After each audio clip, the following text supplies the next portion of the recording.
Here's a random fact you probably don't know.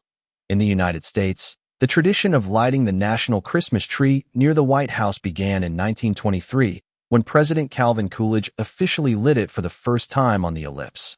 Before this moment, Christmas trees were often decorated with candles, which were beautiful but dangerous. The 1923 ceremony deliberately used electric lights powered by a nearby power station to showcase new technology and promote fire safety.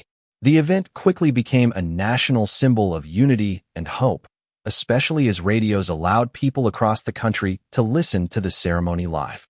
Over time, the tradition evolved to include music performances, messages of peace, and the lighting of additional state trees representing each U.S. state and territory.